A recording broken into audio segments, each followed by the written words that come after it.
Puma Energy ni kampuni yenye ubia wa serikali ya Tanzania na serikali ya Uswisi.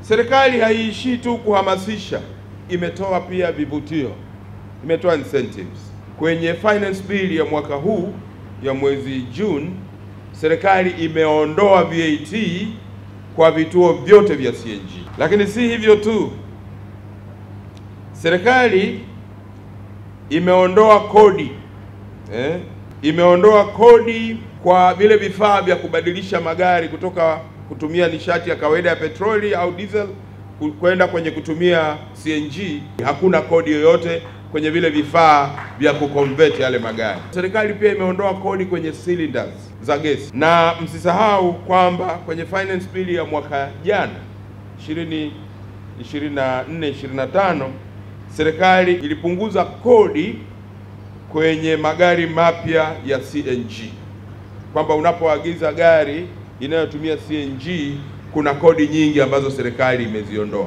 Hivi vyote ni vivutio vya kuwawezesha au vya kuwahamasisha wananchi waweze kuanza kutumia gesi ya CNG. Katika jiji la Dar es Salaam tayari tuna vituo 11 vya kujaza gesi kwenye magari, na vituo hivi vimetawanyika katika maeneo mbalimbali ya jiji la Dar es Salaam.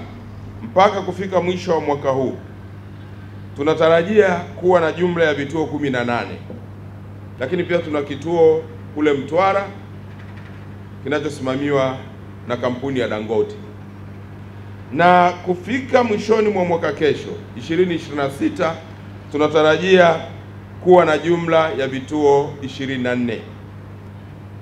Kampuni ya TPDC inakusudia kuleta mobile stations, magari ambayo yanazunguka na yatakuwa yanajaza gesi mahali popote. Kwa sababu hiyo basi, ninataka kutoa wito na kuendelea, na kwa sababu ya juhudi mbalimbali hizi ambazo tumefanya mpaka sasa, serikali pamoja na sekta binafsi, mpaka ninavyoongea sasa hivi tuna zaidi ya vyombo vya moto 15,000 ambavyo vimekwisha geuzwa kutoka kutumia mafuta ya kawaida na kutumia gesi 5. Kwa hiyo nitoe rai kwa watu ambao bado wanasita, na wengine wanasita kwa sababu ya kutokuelewa, wengine wanasita kwa sababu ya hofu, wengine wanaogopa gari italipuka. Ndugu zangu, naomba niseme gari haiwezi kulipuka kwa kutumia CNG. Labda kwa taarifa tu, katika nishati salama CNG ni salama kuliko nishati nyingi unazozifahamu.